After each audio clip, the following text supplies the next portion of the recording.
The last thing I wanted to zoom into was this whole UUID business, because we kind of said it matter-of-factly during the creation of the student table, right? Unique identifier, easy peasy lemon squeezy. But what is a UUID even? Well, when we looked at UUID, we knew we had to create this extension, UUID OSSP, right? We need to install an extension, and this extension gives us the ability to generate unique identifiers. First of all, let's zoom into extensions. What are extensions? Well, extensions are pieces of software that allow you to expand what Postgres can do and expand how certain processes run.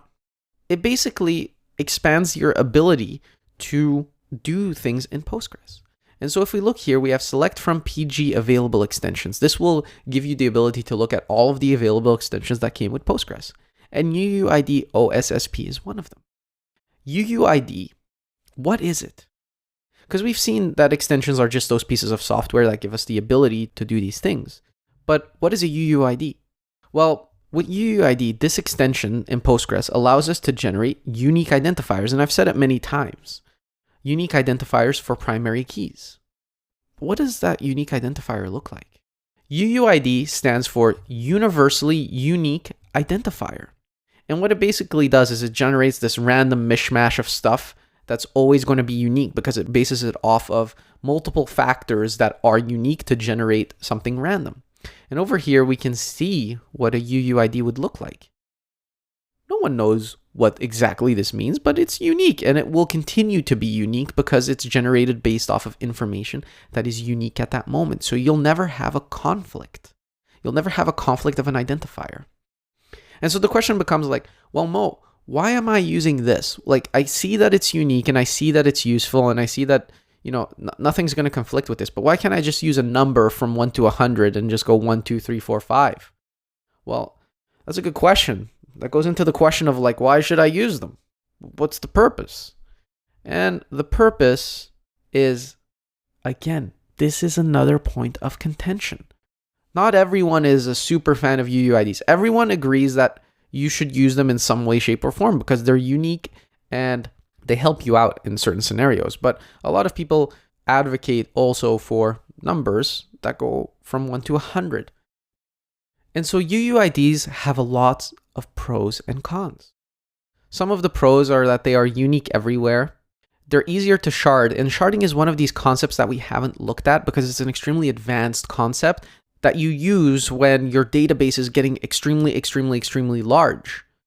Now, it also becomes easier to merge and replicate your data. Like if you're merging data, you want your identifiers to be unique. Could you imagine if you had two tables where you were using 1, 2, 3, 4, 5, 6, 7 as the ID, and then you had to merge it with a different table of information?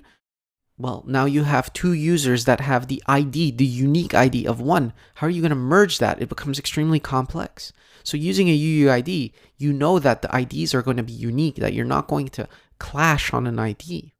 You could also easily replicate the data, create a replicate.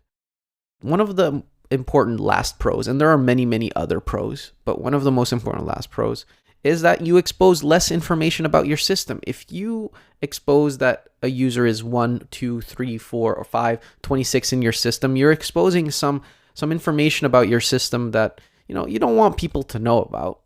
A unique identifier is way more pleasant in that regard.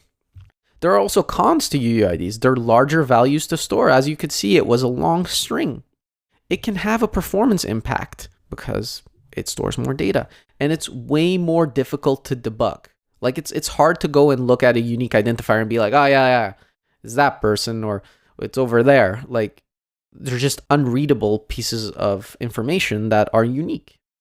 So UUIDs have their pros and cons. But at the end of the day, what we're aiming for here is to give you the concepts and the structures that are easiest and most commonly used. So where you can and where it seems valid, try to use UUIDs as much as possible for your primary keys. As a practice, it will make it easier for you, generally speaking, in the long run.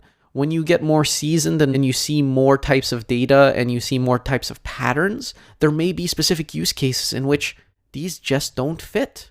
These just don't work out for that particular pattern. But in general, and generally speaking, we want to give you the foundation that makes the most sense. So what makes the most sense, even though it costs more space to save, even though it can have a slight performance impact when you're talking about millions and millions and millions of records, the pros still outweigh the cons. So when you're starting off, use UUIDs for your primary keys as much as possible.